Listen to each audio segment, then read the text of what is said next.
episode of Speakers of Eidolon is made possible by our generous patrons. Special thanks to our supreme and master speakers, Omeji Cat Comet, Erisu Yamakawa, Alex Franco AV, Winebow Brood, Psyche, Azuta Starbreeze, Cletus Oreo, Nina Grimsdaughter, Lily Black, Bob Cece, Mictor Rappentow, Edwin, Anethus Moonscar, Pamela Isley, Elenriel Maximus, Codrith Novelist, Mira Miri, Celesta Notrell, Lazy Boy, A Wild Sarah, Luke Osborne, Pandalu Storm Arrow, Tex, Kylin, Arthur Law, Beridan Derard, Psypup, Spencer Christmas, Noy Fafnir, Celine DeLune, Wubsta Wolf, Severa, Circa Barrakiel, AJ Brainswordson, Kazran, Vendustia, Edward Allond, Gregorium, Ryark Forbear, Pizza Pockets, Leighton the House, Tony, Arcadia Lunashine, and Paris.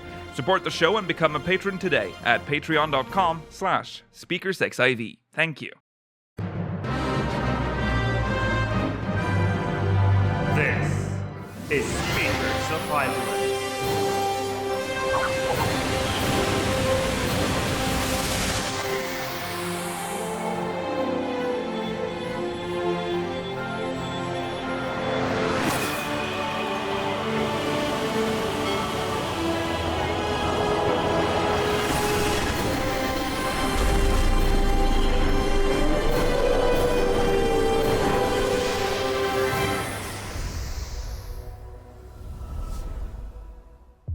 Good evening, Aorsians. Welcome to Speakers of Eidolon, episode 362. I'm Lakil Bravestone, and I'm joined today by Georgi Wiston, Mela Vanadar, and Rolodes. Hello. Today is August 5th, 2023, and we're here to talk about 14, obviously, but we are going to dive into some wouldn't it be incredible if we were like, today we're going to talk about the Baldur's Gate 3. Baldur's Gate 3, right? Okay, anyways, yes, we're going to discuss the Fan Fest again. When we spoke about it last time, we were covering the online experience mostly, but with some... We had already gotten reports at the time that there was something that wasn't quite right with the IRL situation, but we will be talking more about that today, now that we have most of the stuff on the table. Most people have come home now and have had time to, tell everyone what it was like. So that's happening. There's also a Q&A, Yoshi-P Q&A from Fan Fest with the press, that we will be going through and discussing today. And we'll be reading your MogMail, speakersxv.com/MogMail. Stay tuned for the post-show. We'll be answering questions from the Syndicate and My Immortal. If it's still weird to say that, but that's happening as well. It's getting good. Yes. I'm really invested. Yeah. All right. Well, we have an important announcement. Oh, it's in... Okay. I've sort of put it in the wrong place, but I'm just going to say it now. No, I'm not going to say it now. Hold on. The slide isn't even loaded in, so we're not going to say it now. Okay, everybody, please hold. Please hold. Please hold. We're holding. There it is! Gillionaire returns on August the 24th for... Calm down for patrons. Supreme, Master, and Senior speakers will be able to bear witness to the reboot of Gillionaire. This will be... So, we should probably explain a little bit of the concept this time. It is no longer going to be speaker versus speaker. We are going to... What? We're going to allow the community to enter the Gillionaire chair. We'll have more information on that later, but if you are a patron, I guess you can think about it for now. But we're working on it. So that's on the 24th of August after the Sunday stream. So please look forward to that. That's on the 24th. All right, now we can jump on to recent events.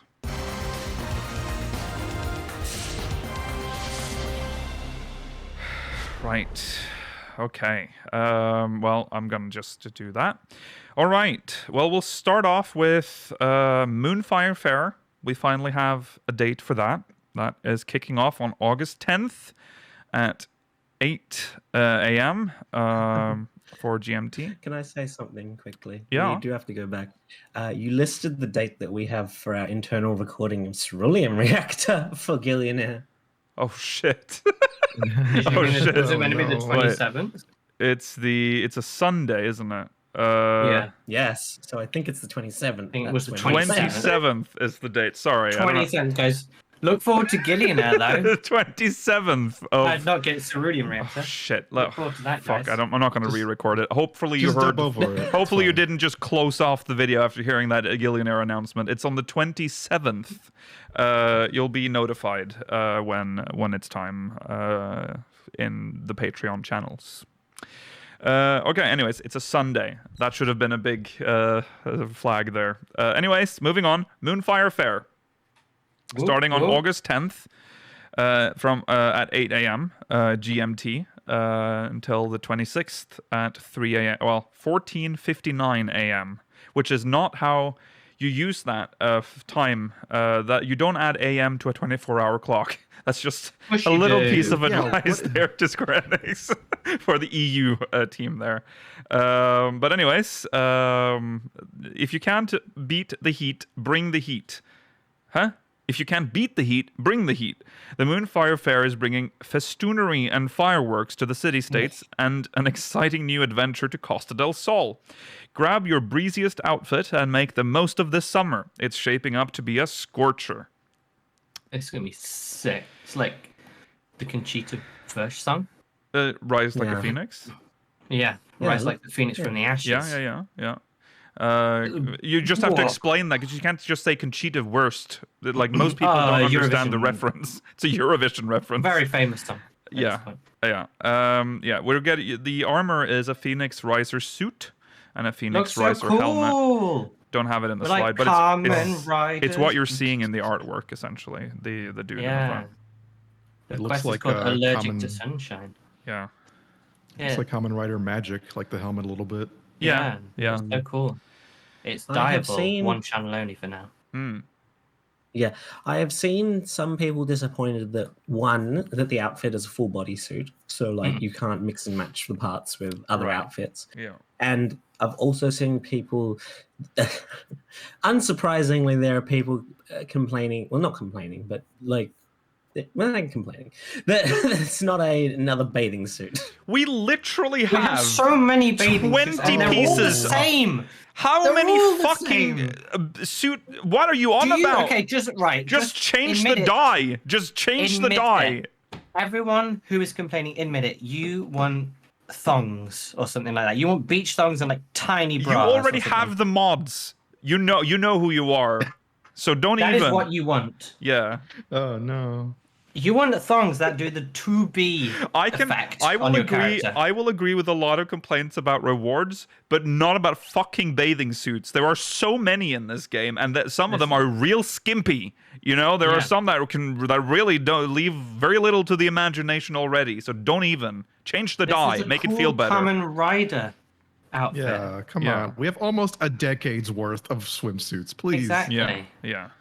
Okay. I mean, I understand the complaint about it being one piece, but like, it kind of has to be yeah. for the most part. Yeah.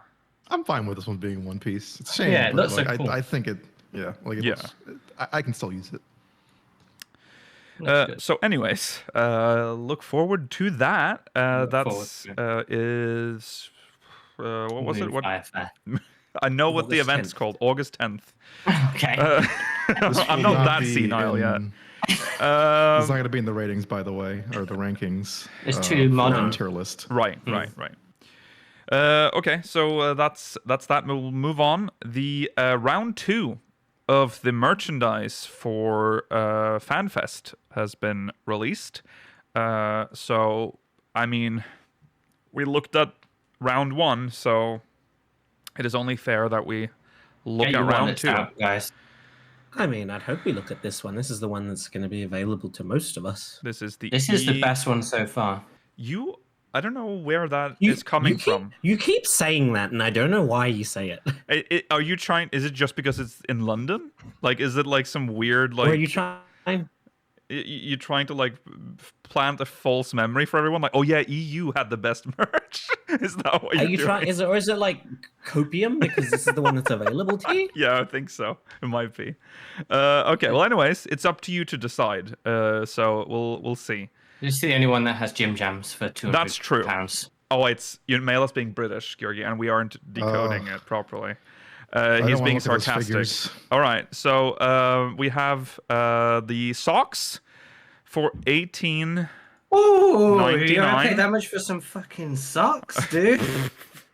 I mean, they're nice, but it's one pair of socks. They better be fucking high quality. Yeah, I mean, well, Georgi, they're 10% spandex, so you know their quality. Slash terry cotton, whatever. Oh, they terry have like is. little like air vents. You see that? Your sweaty ankles. That's actually, yeah. that's not why they're at the ankle. So that's cool. Whatever, they're cool. They're cool, but yeah. don't worry though. That's average prices. Yeah, this is the one that has been on my mind for a long time. This is the, so that was the Cactuar socks or whatever we just watched. This is the Final Fantasy XIV fluffy leisure wear or leisure wear Loperet. Jimmy Jams. I love this one. I think this is brilliant. I think there's so much I love about this. The price is quite high. Yes, it is. 215 euros.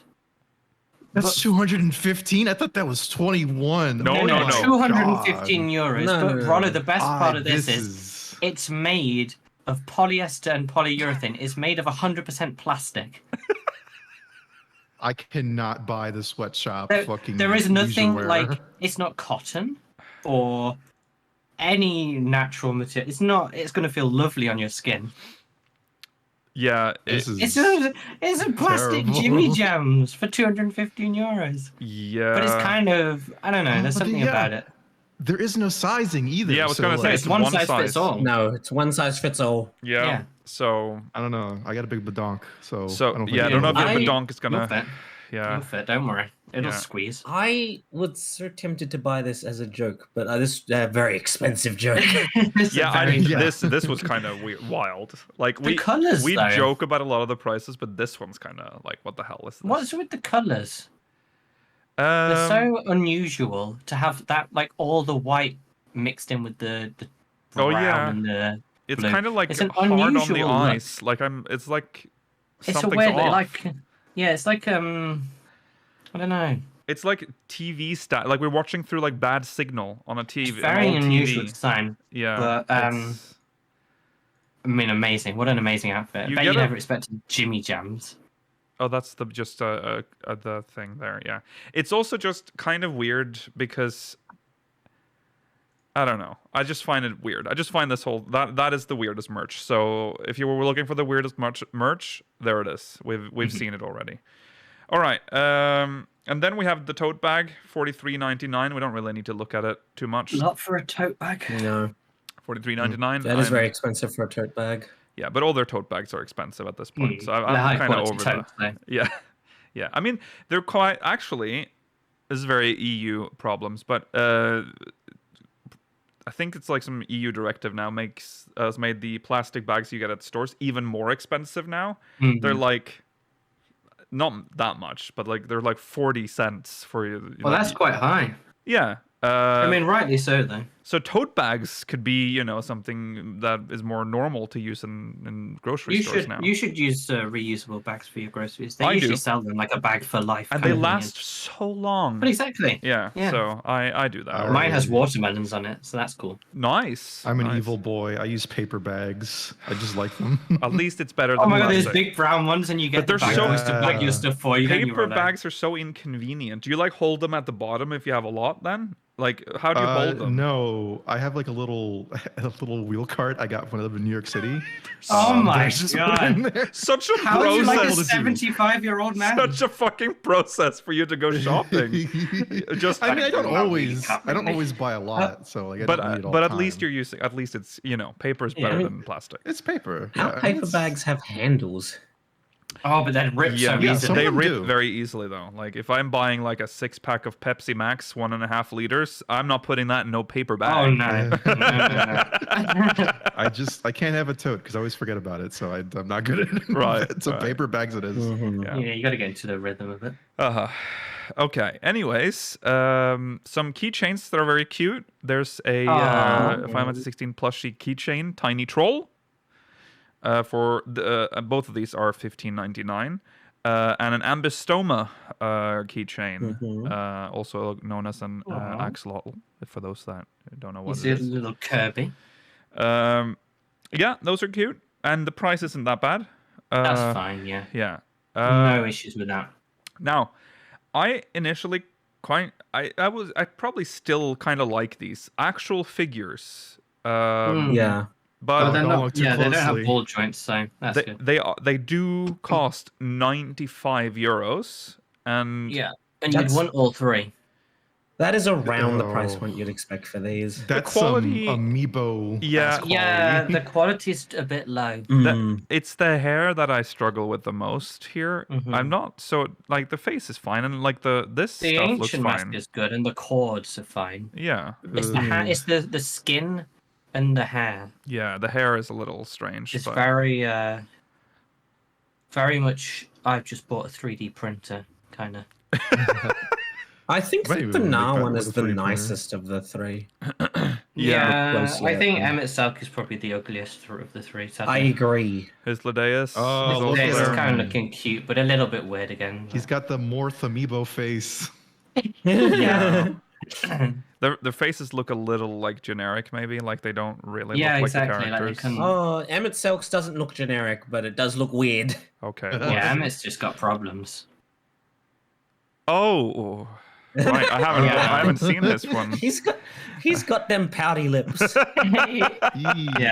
Yeah, I couldn't justify. Yes, a fine. spending, like, Yes, a fight.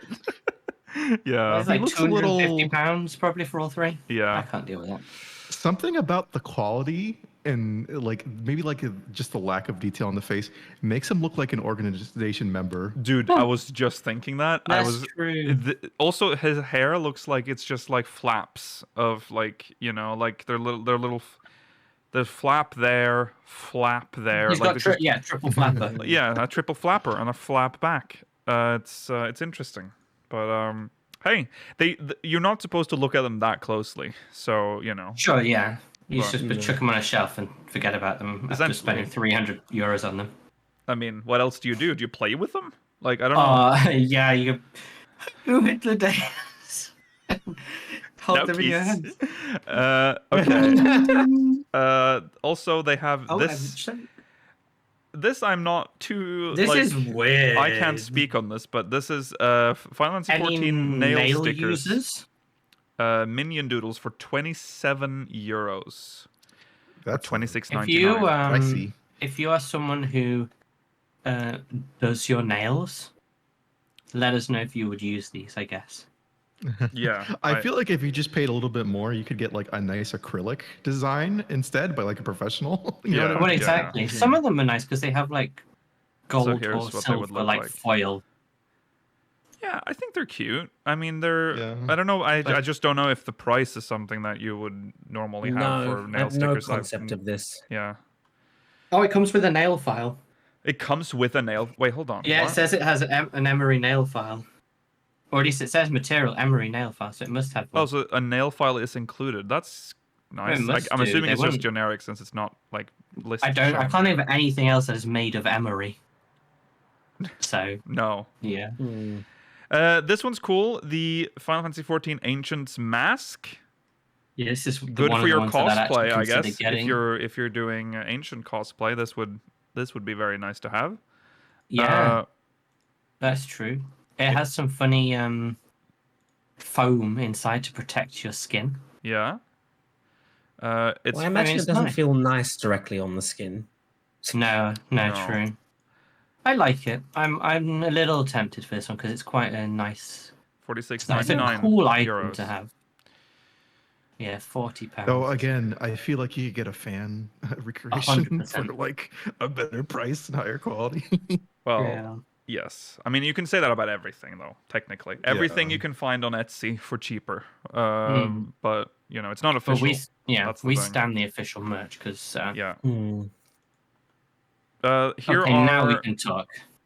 €30 for this. These are cute. Final Fantasy 14 fluffy slippers, fat cat. I'm a slipper fan. I don't have any slippers at the moment. I like slippers, so I don't know. What would you get? I'm tempted for the Namazu, but all three are so nice. Oh yeah, there's 3 of them. Right, I forgot. So there's the fat cat. Oh god. Okay, so we need to load the rest. Oh, okay. In the we're comments, not listed together. List your favorite so I can utilize your. I think the Moogle's the worst of the 3. Moogle, I mean, Moogle's kind of like, you know. Yeah, generic. I'm over it, you know. Yes. Namazu. Fat Cat's good, but the Namazu there, look at him. Yeah, they look okay. Also, these look like, I'm sorry, but this is gonna. Remember when I was I had to wear bread as shoes for a day. Yes. This looks like hollowed out bread made to look like shoes. I don't know why this color makes it look like bread. That is true. Better. But this one also kind of looks like. No, this one does. Wait, what is the difference? Oh, I see. You're right. Wait. Yeah. Oh yeah, they are a one size fits all. Oh my god, it goes up to US size 8.5. I think. Is that small? I'm a 9. Wait. Fits UK approximately. Size. Oh damn! Why have you done the one size? It would fit me barely, but I think are they it is very too small for you. These European sizes? Where are the European sizes? Oh, what the? These are for babies. What the fuck? Oh, what is a size 8? Oh, that's like US 8.5. 8.5. That goes to a UK 8. But what's it in it's Europe? An EU 42. That's a 42 for Europe. That's so small. Size. I'm like a 45, 46. Are you fucking kidding me? 45. Oh yeah, it's made of 44, 45 is my size. And EVP. I'm like a size 11 in American, so that's Stop talking about your feet size. You're giving people fantasies. That's true. Put it on the wiki. All right, well, put it on wiki. £25 saved, I guess. You're not going to put them on a shelf, are you? No. Displayed slippers. A waste of time. Okay. There we go. Moving on. Sorry, we have to go back up. The puzzles. The jigsaw puzzles. There's a shadow. 1,000-piece jigsaw puzzle. Okay, I don't have to open all of them. You've seen this artwork before. You don't need to open this for a jigsaw. There's the legacy. £35. There's one for every expansion / launch art, whatever. There's the legacy. There's the A Realm Reborn, Heavensward, Stormblood, Endwalker, Stormblood one. Absolutely. And Shadowbringers. I recommend the A Realm Reborn one for someone who is more new to Jigsaws. It has more different landmark colors. Pieces. Like I would get either the Heavensward or the Endwalker one, and I think I will try and buy one of them. The Heavensward one is neato. Yeah, a lot of sky though. Quite a lot of white sky and blue. Yeah, it's a bit tough. I like a challenge in a puzzle jigsaw. Oh yeah, I mean, when you're spending £35 on one, you want it to last. The legacy one must be really annoying with like a lot of way nothing. Too much, yeah. Endwalker one's cool too. So that can be yours for €41. I don't think that's too bad for a 1,000-piece jigsaw puzzle. No. It's maybe a little expensive, but it depends on the. I mean, it's a full piece of art. Yeah. Puzzle heads chime in. Is that a good price? Puzzle heads. It's a little random for a jigsaw puzzle, but it's fine. Why not? These pins are kind of cool. I like these. The status effect pins. Now that I've saved £25 on not getting Namazu slippers. Right. These are only €10. So yeah, it's pretty good. Which one would you get, Mailer? See, the thing with these kind of things, Yogi, I'm the kind of person who, if there's many options, I want them all. And that's annoying. Yeah. But I mean, they're all. I think the Hysteria one is the funniest one. Well, the French one is kind of funny too. The Volnup. Mm-hmm. Right. There's Heavy. Oh, Heavy is funny. They're all good. Yeah, Heavy Out is of good. context, the Heavy one is just so funny. Like, what the fuck? It looks like a Sisyphus thing. Yeah. Yeah. So those are. So again, it's Hysteria, Death, Brink of Death, Echo, Silence, and Paralysis, and Heavy are the And pins that are- Volnup. Why And Volnup. the Volnup one is missing, but it's sold for out some reason apparently. missing from your page. I've heard. Yeah, it's on No, it's my not. page. Oh, Oh okay. yeah, it is. Yes, you've Yeah. you've removed the ones that are sold out. Okay, that's That is the best one, though. yeah. That's why the Volnup is the one that I would have wanted. I will say I would have preferred it at 8 stacks, not 7. But oh well. Yeah. Yeah. Yeah. Okay. Then there's. Now we're talking. Now we're to the grown-ups section. Yeah. This is what you want. This is if you've got a nice boy or girl in your life who you want to, romance and swoon a bit, get them the Elpis flower pendant. Yeah, there's okay, and they're now don't be fooled. They are both silver. They are both silver. There is a silver pendant Elpis flower gold, and then there's an Elpis silver pendant Elpis flower silver. Yeah. So you pick the silver one. Yeah. If you want to go for something, stylish. Yeah. Or you go for the gold one if you want something tacky. Yeah. It's gold plated. Yes. Yeah. Yeah. Yeah. It is. It's gold plated, which makes It's me. not shit. It's 925 sterling. So it's. Yeah, it's the real good stuff. silver, but yeah. I think I would want the silver just pure. I don't want to put absolutely. anything on it. Because If you're buying silver, you want to see silver. You've just made silver Gold plating fake will gold. rub off. Yeah. Yeah, gold plating rubs off eventually. Yeah. That can be the yours. Elpis flower's white, so. Yes, that's also true. This can be yours for €210, 99 cents. So, look out for one of them soon. Yeah. Then there's a Fan Festival 2023 commemorative scarf for 35. I think this is rather. It's quite big. I think. Yeah, I believe so. It has all the jobs on the reverse. 150 centimeters long. That's quite long. That's pretty long. I would wear it in reverse. I wouldn't have the Fan Fest 2023 on show. I would wear it with just the jobs. Do you remember which was it? Was it the 2019 FanFest when they all got like the rubber swords and whatever? Do you remember that? Remember that FanFest? Yes. that was strange merch. Yes. Anyways, yeah, this one's nice, and you can, like we said, you can reverse it and not have the FanFest text on it. The FanFest text version actually covers some of the jobs. Oh, I see. They're not just all listed. They're doubles. Extra. Yeah, I see.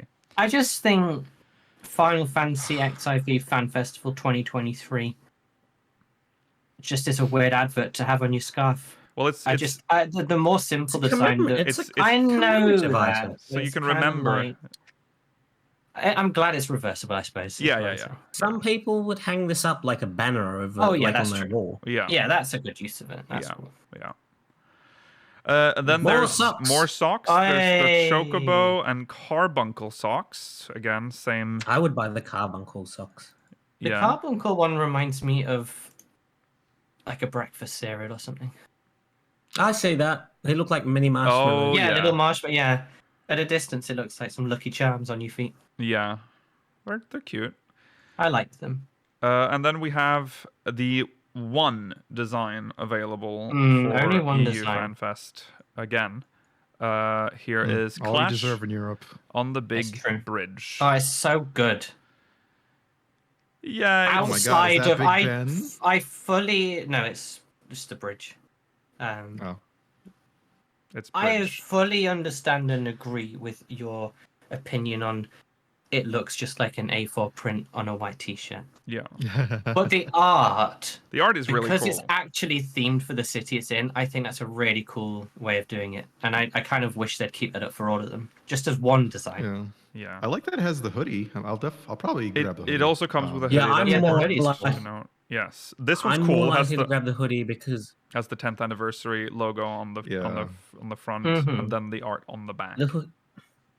the The hoodie is more appealing to me because it's not white. I don't like white shirts. The white, because that's another thing with this design. It gives me that like ironed on, I've done it myself. Kind of exactly. Look. It's a shame, really. It kind of, and it's so clean edged on the design. Yes. Maybe it needs a little bit of fading on it or something just to make it look. I don't know. It really should have been a full size. I wish it was like available as like a poster or something, because that's clearly what this should have been. Yeah. It's really cool. I would love to see a Vegas like themed one and I guess it's in Tokyo themed one or something. Yeah. I think it's a cool idea. Yeah. Put the Bass Pro Shop pyramid in one. People love that. Yeah, why not? The t-shirt is $29.99 and the hoodie is $59.99. It's a pretty standard fair price for these. So there you go. That's it. That's the merch. Buyer beware, or buy or buy. I don't know. Buy or buy. Buy or buy. Your business, not mine. No, that's true. Spend your money on whatever you want. Okay, that's the merchandise. So we'll move on. What is next again? Oh, I see. Yes, it's time to talk about Las Vegas. Hey. Oh boy, Sin oh boy. City. Sin City indeed. Well, when we were covering FanFest, we were getting reports sort of from people, both in our chat, but also like we saw it on Twitter, it was on Reddit, like something wasn't quite right during this, which is weird because the previous FanFests, from all we know and from what we've heard, previous FanFests have been good. They've been managed well. There's not really been that. I mean, there's always been long queues and shit, right? That's always happened. But something went very, very wrong here, and you've probably already heard of some of this, if not all of it. It's been covered quite extensively by Zeppla, but we're gonna try to go through some of it now. The first thing that we heard is what we can call it Watergate, which is funny. Yeah, Watergate 2. It's happened again. It happened again. There seems like about halfway through, or very early in the day, on the first day, they ran out of water, and there was like apparently a water fountain somewhere in the building. And obviously, everyone queued around that. That is one thing that I've gotten from this. There were queues everywhere, and you had to stand in them for a very long time. So we'd have loved it in the UK. Yes. That's what I was thinking too. In the UK, people would just be like, "Oh, lovely, finally a queue." So that's kind of shocking to run out of water. Also, apparently, water bottles were like being taken from people. I'm not entirely sure. Maybe there was like a no outside products thing at their venue. I don't know, but but that's irresponsible to do with Very how much hot it is in Vegas. Yeah, like that's that's just evil. Yes. Yeah, but you think people in Vegas care about that? The people that are native there, like that are trying to take advantage of the Rollo, the it's tourists. Sin City for a reason. Yeah. And then, just talking about the lines, the merch line and the battle challenge line apparently just merged at some point and just became like a mess. What? And the signs were not at the front of the queue line. It was at the end. So you didn't actually know which line you were in until you got to the front.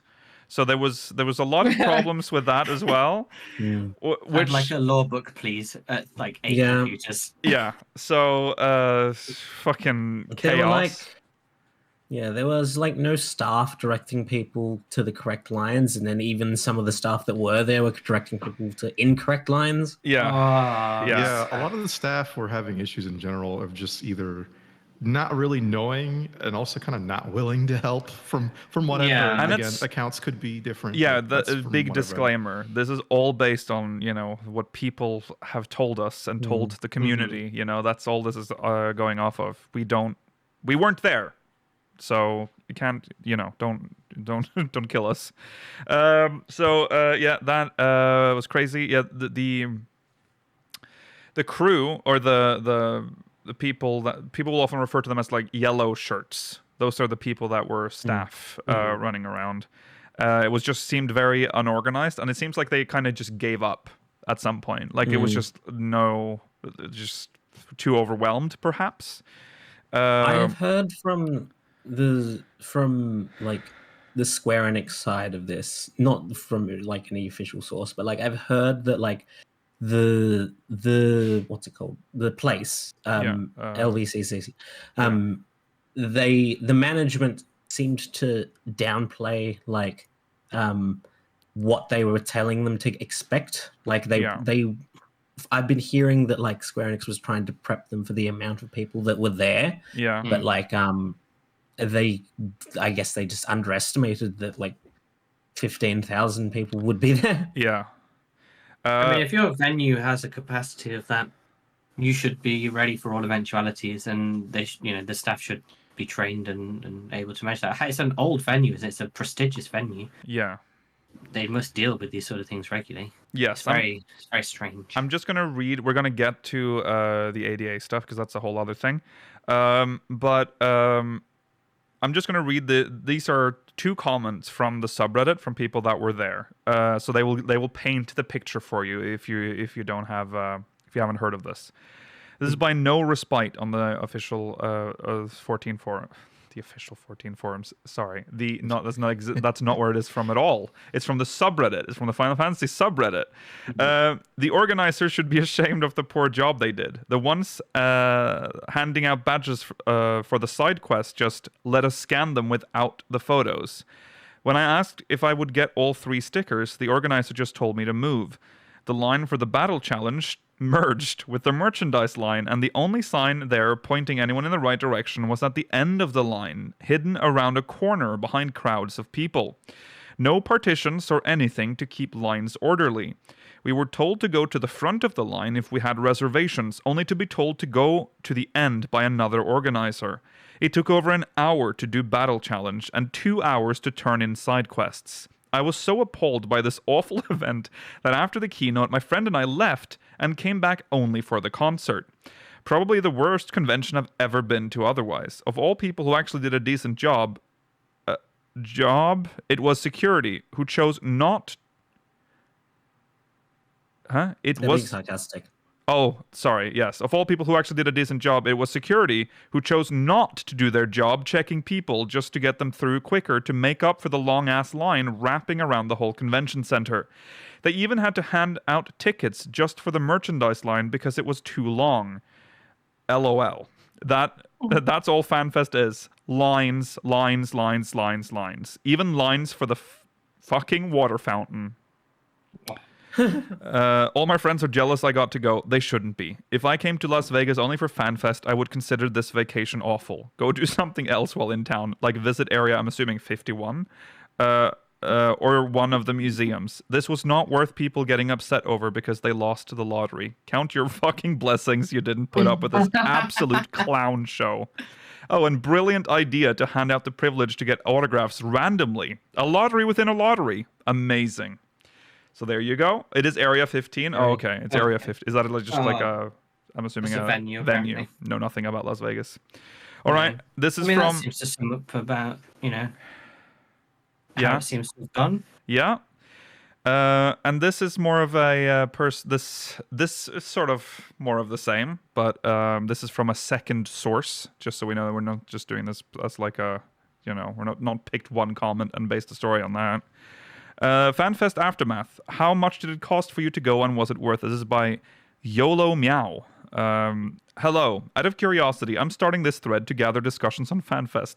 The cost to attend, and was it worth it in your opinion at the end? I live in Chicago and traveled to Las Vegas for the event. My first time on an airplane. This was my first actual vacation. Oh. Never having left the Chicagoland area before. Travel was never really my thing, and after falling in love with this game during COVID and its music, I wanted to go and see the performances live, as I purchased, personally, every Final Fantasy XIV soundtrack Blu-ray set. That being said, this trip was not cheap by any means. It was quite the adventure, though.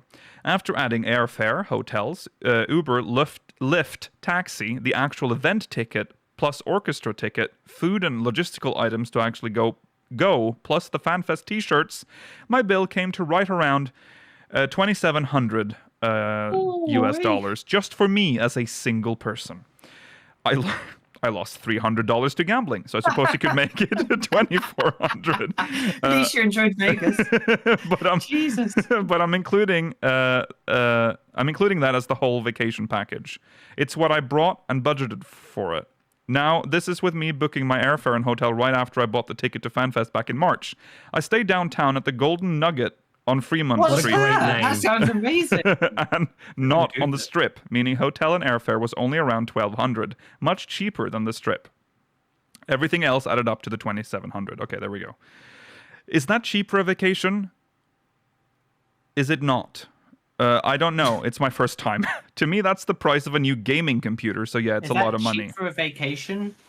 No. No. I mean, it depends where you're going, but $2,000, almost $3,000 is quite an expensive holiday, especially within your own country. $2,700, for just in your own country. That's the kind of amount I'd be expecting to pay to go to. I know the US is big, Australia or something. But from Chicago too. From Chicago, that's a very expensive trip. Yeah, and for a weekend too. Like in my planning for London, at least so far, the budget is not even half of that, I would say. Right. And that's going halfway across the world. Yeah, and I'm staying there for a week too. Yeah. So that's a lot of money. Okay, so the main reason I wanted to go was for the music. Using my own common sense, I figured a rock band was going to be stupid loud, so I bought some good concert earplugs, and even with those in, it was still too loud during the Primals concert. Okay, well that's okay. But that aside, I was able to slide in and sit on the ground up front for the piano concert. Sitting in a concert for 3 hours sucks false balls, but the piano concert was beautiful, and in spite of this, I very much enjoyed it. The Primals concert was also good. I waited in line for food for 2 hours to get a pizza and ended up sitting in a good spot in the food court for the Primals concert while I ate my pizza. It was right by a speaker and a TV, and I was still kind of able to see the performers on stage. This was also really good. I'm just sad I didn't have the female performers sing Scream. Scream is my favorite song. At least make a music video or something. Okay, so far so good. Well, yeah. I mean, if your ears aren't ringing after a good gig, then, what's wrong with you? But maybe they've not been to too many. Good job on the earplugs. Never left their city. Yeah. Well, yeah, that's true. Yeah, they're not left Chicago, so they're. Yeah. I don't know what Chicago's music's like. Probably blues or something. I don't know. Okay. I don't know what they listen to in Chicago. You have a weird perception of the world. I don't know anything about Chicago. Yeah, they just listen to blues. Oh, and the deep dish pizza. Yeah. You barely know anything about the US. Yeah, I know about the important stuff. Yeah. Frasier, of course. Seinfeld. Yeah. Yeah. Friends. Seinfeld now, yeah, true. Oh, yeah, Friends, yeah, true. Central Perk. Yoshi-P's actual panels, not. And little side events you can go to and do were also cute and fun if you were able to actually do them. I was never really into PvP, but watching the Crystalline Conflict Championship match was amazing. I was so hooked. It surprised me how good that was. Also the cosplays. OMG, they were so good. Seeing Ryanje and Reen dancing was awesome. I know it must have taken you a lot of time and money to make those sets. Good job to you all, seriously. That being said, everything else was a total shit show. Logistics was a nightmare. ADA people got steamrolled. I wouldn't be surprised if a class action lawsuit isn't started over ADA violations. Security did nothing beside make people toss out their water bottles. The event staff were outnumbered and gave up. All parties disconnected. Someone should be fired or criminally charged for how poorly this event was planned and executed. I don't know where the blame is, but I feel all parties are responsible. I feel at the very least Square Enix should refund everyone's $200 ticket money for monetary damages they may or may not have been subjected to for the tossing of water bottles and distress. 2 hours plus wait lines for food and bathroom is criminal. Taking people's water bottles in 115-degree heat is criminal. With all that said, would you do it again? Hell no. No. P.S. Just as a little cherry on top, That $2,700 is now $2,900. Thanks for the $200 doctor bill for COVID, guys. $200. Yeah, it's America. We can't even. Listen, I got to add on to this. I know you guys weren't wearing masks. I saw so many of you not doing it. Please, it's a big event. You should do it. Yes, that is true. That's true. That is. It seems like everyone has like forgotten that it happened. It's like that was a dream, wasn't it? COVID. That didn't happen. We're wearing masks everywhere. Who did that? We didn't do that. Yeah, I mean that is true. I mean, if you got COVID and you didn't wear a mask, Yeah. Not saying it would have stopped it. It wouldn't have stopped it. Everyone. It's a preventative measure. The masks only really work if everyone is wearing them, really. If you're going to an event with 15,000 people crammed into one building, I feel like the event organizers should think, let's just enforce it. Yeah, but I think it's easier to do that in other places, and that's all I'll say on that. That's true, yeah. So, ADA. That's the big one. And that's there are the some Americans with Disability Act. Yes. Yeah, essentially, I've learned that recently. Yeah. I've never heard of ADA. It was fun. Yeah, it was interesting because I had never heard it before, and it was it's Americans. It's people. Yeah. It's the Disabilities Act. We have similar stuff in Europe, obviously. Yeah. And I think everyone. I think it's because people just said ADA. It's just ingrained in everyone that everyone understands that that's just how it is. We do that. But wheelchair accessibility ramps. It's to make sure that people with disabilities can also get attend around in a normal way and feel safe. To actually participate and feel looked after and valued. Yes, and that was not. Which doesn't mean just plonking them on the floor. It's comical how bad it is. Yeah, it's was very kind of like I don't know. 1890s. It's like they just couldn't be bothered. I am surprised if there is not some sort of lawsuit. Like, sure, because this is a law. I'm assuming it is a law, like it is here. Like, if you break that shit, so it must be. Yeah, it must be codified in law. Yeah. So it covers a wide range of people, from like people that are wheelchair bound to pregnant people to anything in between. So it's supposed to be for almost everybody. Yes. While I feel like any lawsuits will get directed at Square Enix, I think they will get rebounded at the venue because I think that is their venue. It's the venue's job to make sure it is accessible. Yes. They had this. Square Enix will just be the face. Yes. Sadly, yeah. There is a very long interview with some people that were there that Sepla interviewed. It's like 2.5 hours long. It's very interesting. So if you haven't watched that, go find it. It's on Sepla's channel. You know how to find that. It was pretty horrendous. So they had like one row that was dedicated to ADA, which had just like this. From what I understand, they'd put like a banner or something on top of the like line or something that just said that had like a disability symbol, like the handicap symbol on it, and it wasn't really respected. People just sat on it anyways, even if they didn't have, they just took people's places. It was also placed in a really weird place. There is a horrifying video of during the concert where you can see how strangely positioned this line is because it's in the middle of the crowd. You can imagine if you're in a wheelchair and everyone is standing because it's a concert, you're not going to, first of all, see the stage, right? It's just going to be people standing around you. And that, you remember, some people might have, there's a lot of things that they can have. Maybe they have, I don't know what it's called in English, like fear of like crowds, like getting too close, whatever, PTSD, whatever have you.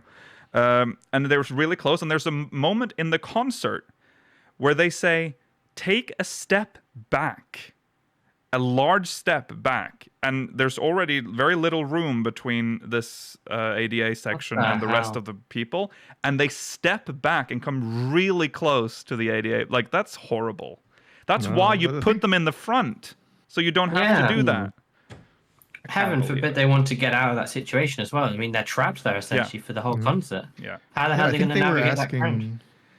They were asking some of the people in the ADA sections too to like, I think, move various times during the concert. They did in some sections. Yeah. Which I think that's where I think a pregnant woman was talking about her story there in relation to that. I think it got so bad that she just had to leave. Yeah. Like because it's. I think several people had to leave because they were like that. It wasn't working for them, obviously, because it was horrible. And the staff wasn't particularly friendly about it either. No, there were a lot of this is from what we've heard. There were a lot of some of the blame is on the people that were there. Some of the people attending FanFest as well that were not showing the proper care for people that were there. Yeah. So a lot of people like bumping into wheelchairs, stuff like that. But yeah, it's bad. And that's the venues. The venue should ensure that they're safe. That's that simple. So you fucked up. Especially in Vegas. Like, again, I'm not saying they shouldn't host in Vegas again, but it's 115-degree weather in the summer. Like, just the heat alone, if you're coming from the outside and being out there for a couple minutes, will make you, like, slightly delirious. You know what I mean? Yeah. That's wild. Also, I also heard that seating in general was very difficult to come by at the venue as well, which is not good. I mean, first of all, you run out of water. There's like a 2-hour line to get water from the water fountain. They take your water bottles, and now you can't even sit down. Like, to me, this sounds like a fucking nightmare. I would leave. I would leave. Yeah. I would not stay in there. Absolutely. Yeah. Like, if I was that pregnant, I would have left too. Or if I had like some kind of... I'd go as far to do some sort of chargeback on the ticket or whatever. Like, I would be very disappointed if that was a chargeback for FanFest ticket. I don't know if banks would let you do a chargeback that far back. I mean, I would have to try though. I'd be so angry. Oh yeah, sorry, I saw that as well. There's a lot of and again, a lot of this is on the attendees that were like, you're aware that there are very few seats, but there were a lot of people that were there that would like hold seats, reserve seats. For people that would never come. Don't do that. Yeah. So they would like, that's fucked up. Don't do that. Don't be that person. But, that happened as well. But I think the thing we haven't talked about, so ADA stuff, terrible, should never have happened. I hope those responsible will be punished. Punish them. If you have any legal recourse too, I definitely implore you guys to explore it if you have a legitimate thing there. Yeah. Yes. That is, unacceptable. But what's also unacceptable is that security gave up at some point. Like, at some point, they didn't even check if you were, like, part of the event. Like, they would just let people in at random. That's really scary. Yeah, and we didn't talk about it on this show. And we'll be careful talking about it too much, but there were some in the community that were trying to like scare other people, saying that they would bring certain things to FanFest. Yeah. And knowing that, having that in the back of your head, and then knowing afterwards that security didn't check people, that's fucking scary. Very scary. Yeah, that is potentially dangerous. So, that's... This was on the second day. This was on the second day. That's important to note. Yes, second day. But even then, it's like, we know the reality of America, unfortunately. Yeah. Is super scary. Yeah. It is scary, legitimately terrifying. Like, I'm very glad nothing happened, of course. Yes. Yeah. Yes. So I hope shambles. It really was. Which I will say none of that translated to the online coverage, which was perfect. So for once, actually watching the online stream was seemingly better than actually being there now. The best experience you can have. For most people. If they had managed to make the concerts available to stream or to watch as well, there would be no reason to ever go to FanFest because that sounded awful. I hope London is better. Well, that's what we're hoping now, and that's kind of why we're covering it now. So hopefully they will learn from this and know that this is unacceptable. They know this. They know. But we can just only hope that we're going to a smaller venue in the EU one. So there's not that many people. but I don't know. Hopefully they've learned. I mean, from what chat was saying earlier, this venue sounds like they are more prepared for conferences rather than like a fan convention type event like Fan Fest is. Yeah. So it's possible that they were just untrained, which is not an excuse, but it's possible they were just untrained for this kind of event. These kind of numbers. Square Enix, though, because they should have picked a venue that was capable of handling this type of event. Yeah. I think both of them. They are both at fault. I think we have to just admit they that. definitely are. But I mean, a venue should. I assume the venue is promising that they can handle this. Oh, I that's don't true. Think Square Enix would have gone through with it if they didn't make. I mean, I feel like it is on both of them. Yeah, it is. It is. Let's go back to San Diego. Just go back. Well, I think what we're seeing is that Las Vegas may not be the best place, but I know that's Yoshi-P just wants to spin. He just wants to gamble. He wants to gamble. Why do they insist on it?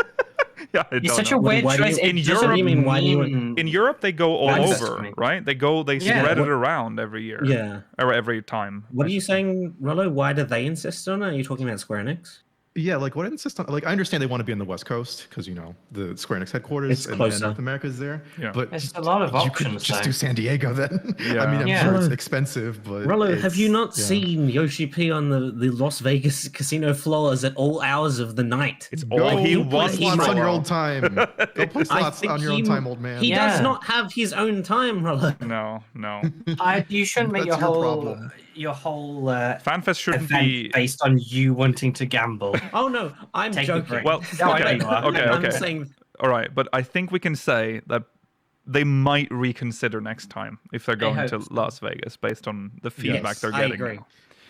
At least not summer in Vegas. Like that part is crazy too. That is the craziest part, actually. Peak summer in Vegas. Yeah. Well, like Yogi was saying, the fact that they do it in different places in Europe gives more people an opportunity to go if they live in that country. The same should be appropriate for America. Yeah. Not everyone the East Coast people are going to struggle either way. Yeah.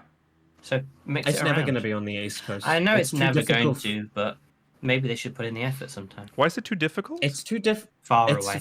It's further for people traveling from Japan. Europe. Yeah, I know, but they travel to London. Europe. Yeah, but that's still across the continent. A flight to a US is across an ocean. Yeah, that's true. And then the land. Okay, right. Well, so that's there we go. Las Vegas. Quite bad this year. Bad in person. I mean, I'm sure some of you had a good time regardless of the issues, and I hope you did. But we have. Sorry to those that had a bad time. Do we still want them to send us the stuff, their stories?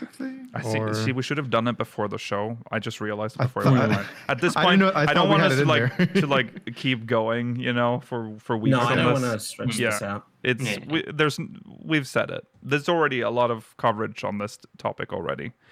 And I'm sure there's going to be more for us to cover in the future if this goes anywhere. There will be lots of other stuff to cover in the future, so we'll see. Look forward to me and Georgi possibly being trampled at London. Yeah.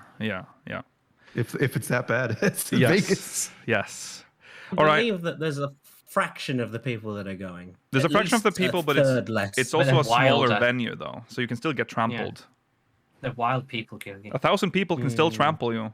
Georgi's going to be two-dimensional by the time he comes back.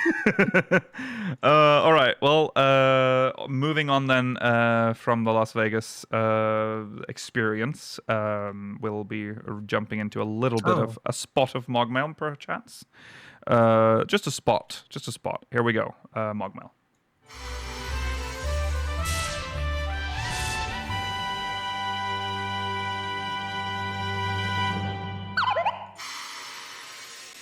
This is from Kylin from Mateus. Hi, speakers. So Dawntrail is coming. We're going to the New World. A friend and I were talking. She loved 11 back in the day and was reminded of Aturgan while watching the new trailer. And now Yoshi-P's doing interviews where he says that the team's thinking about new Eureka Obozia-like content that could make sense for 7.x. If they did take inspiration from 11, what do you think this could mean for possible new exploratory zones? Rakaznar, perhaps Alzabi, with periodic besieged events. Would love to hear some perspective from folks with as much MMO history as you all have. Thanks, Kai. That's interesting, because I just started to think about 11, because the Mamul Ja are from 11. They were introduced... Did you say that with a soft J? Mamul Ja. Sorry, I played 11, and I played with Norwegian friends, and we would say Mamul Ja. Mamul Ja. Not voiced anything in 11. So that's why I always struggle to read the names. But Ottergon, Treasures of Ottergon, was the expansion where the Mamul Ja was introduced. And what else do you think was introduced? Corsair. Oh. It was the expansion of the Mamul Ja and Corsair, and what they're talking about here is actually kind of cool, because there was a city called Al-Zabi, which had besieged events, which are essentially hamlet defense. But just imagine a city-state, right? You're in a city-state. Then you get a warning that there's incoming troops that are about to attack the city. You need to prepare, or you can intercept. You would then run out and try to find them, because they would march from a set location and then just head towards the city, and you would fight them. You could actually fight them before they reached the city, but if they reached the city, you would have to fight them in the streets, and the whole city would turn into like a battlefield kind of thing. So it's hamlet defense. I would just teleport to Limpson.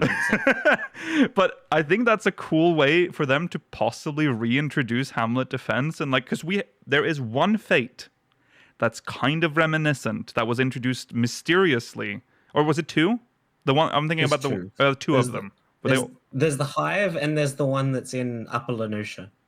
Oh yeah, the one in you mean the Red Belly Hive and the other one? No. I'm thinking about the mysterious one that was introduced in Stormblood that has the unique symbol. The walker. And that's what I always thought about when I saw that. It's like, is this a prototype for like a besieged event? Because that one like moved and had like a countdown to like reaching a destination. So they could possibly have that as like a fate spawns and then heading towards the settlement. And then if you don't kill it in time, it triggers a larger fate within the city. That's such a good name. Al-Zabi. Al-Zabi, yeah. That's a really good name. Yeah, there are good names in that expansion. I think maybe that might be... It would be weird for like Final Fantasy XIV, which is technically the sequel to Final Fantasy XI, to go to the homeland of the Mamul Ja and not have any 11 references in it. I think that's true. They don't want to do it too close though, otherwise it kind of just seems like they're repeating an expansion from 11. No, but imagine how many people have never played 11. Like they can probably sneak exactly. So any reference to 11 will just be new. That's true, just for them. Yeah, just for the 11 boys. Were the Mamul Ja and 11 like kind of Native American coded the same way they are here? No, they were. No, they were. I don't think they were. They were. No, they were not. They were. Okay. No, just curious. Yeah, they were like. They were, of course, beastmen back then. So they were. They were the ones attacking during the besieged stuff. So they were the baddies for the most part in 11, at least during that expansion. They were not. I don't think they were. No. It's been a long time since I played 11, and I was very young, so maybe I didn't pick up on it if they were. So, I don't know. No, it seems like it wasn't from the little I've seen. So, right. You're probably right on with that one. Yeah. But anyways, yeah, it's definitely possible. New exploratory zone. Rokhaznar. Oh God, I can never say it. Rokhaznar is... That's... I don't remember the civilization that made that structure, but that's what I always thought Allegans were like sourced from in 14. If you look at Rokhaznar inner circle or inner sanctum or something, if you look at pictures from that place, you'll see some. It does look a little. Do you see that? Yeah, it has like the red Allegan stuff like going through. Rokhaznar inner court. Inner Court was the name. Right. That was like famous place in Seekers of Andulin. Seekers of Andulin, yes. Oh yeah, great times. Which is what our FC and thus podcast is named after. Is the wordplay there? Lore. Yeah, there you go. Yeah. It was named after Seekers of Andulin. Notorious Monsters fan. What? Sorry? The suspended sculpture, Notorious. I think that's monster. a quest monster, if I remember correctly. Oh, anyways, a long time ago. I'm not going to talk about Seekers of Andulin. Okay. Yeah, I am expecting some 11 references because of the Mammaljaw. I will also say, I have fucking spiraled into tinfoil territory with that fucking trailer. I am so lost in my... I've looked at it so much. I have now stopped... But I'm doubting whether or not he's actually holding a sword. Like it's...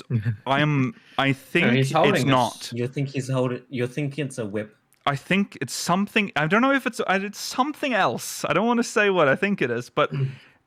He's not... Why do you want to say what you think it is? Because I don't know. I don't understand. Don't know what you think it is? Look at his hand in some of the shots. They literally... I wish I could show it now. Maybe we'll have it another time where I can show you how crazy I am. But like I've gone frame by frame and looked at his hand when he's holding the weapon. In some cases, he holds it in impossible ways, as if he's holding something else. You wouldn't handle a sword like that.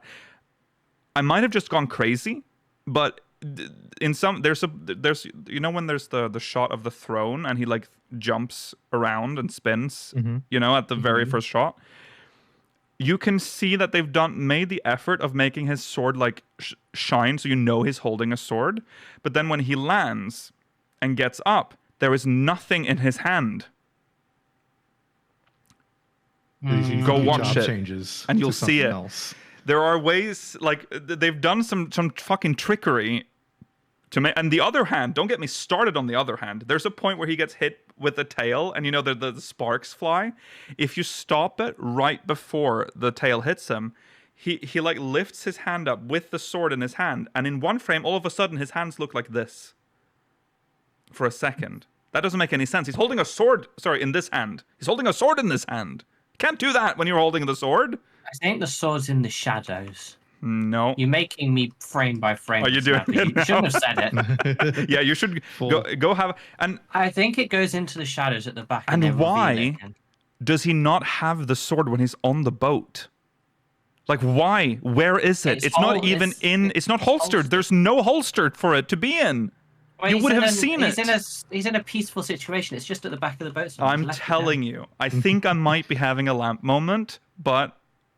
We'll see. There's also a point where there's there's like we're behind the two-headed Mammaljaw, and he's holding the sword.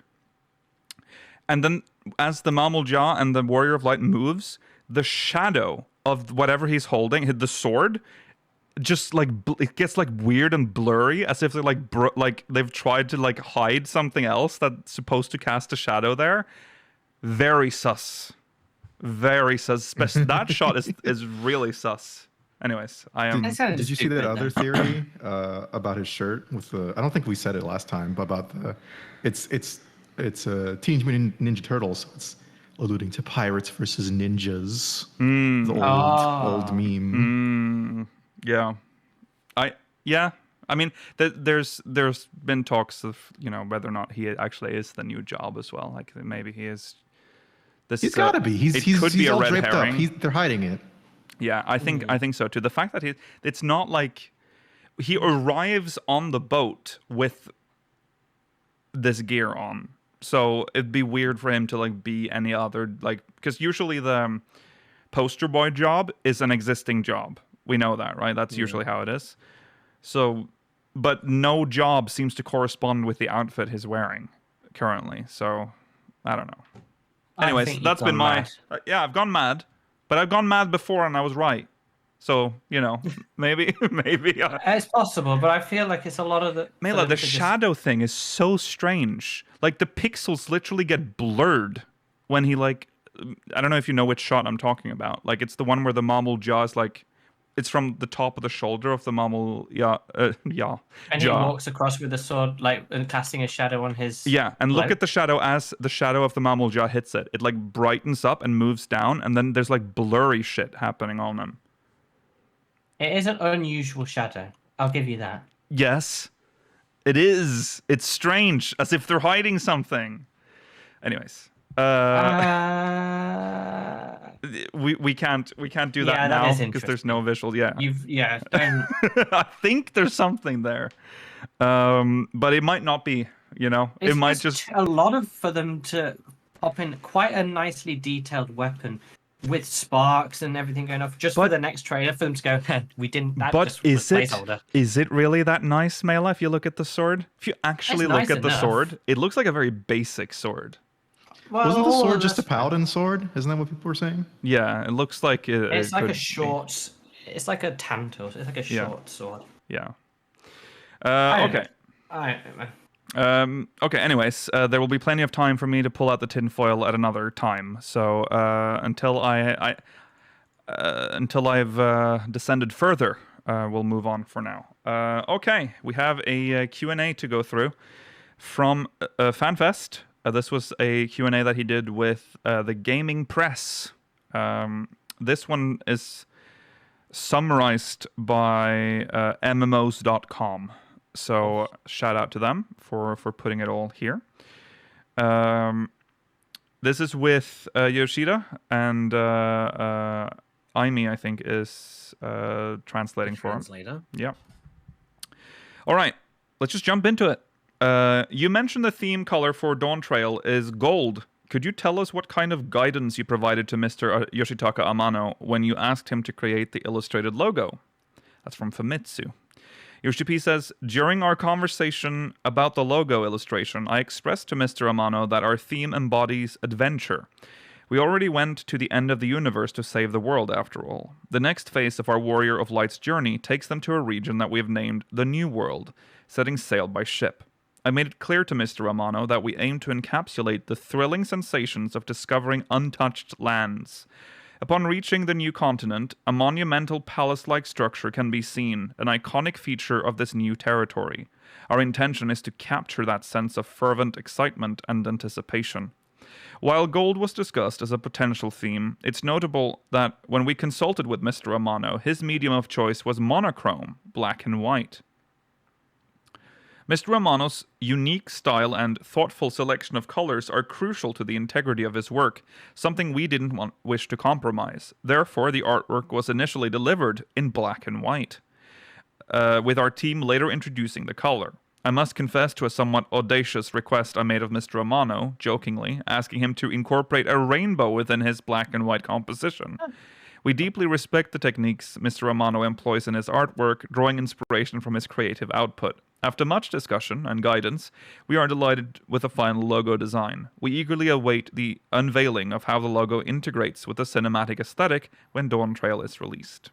So, there you go. And imagine being like, we're going for just gold and rainbow colours, and you go to a monitor in his depressive face, and he's like, black and white's only. Black and white. That's all you're getting.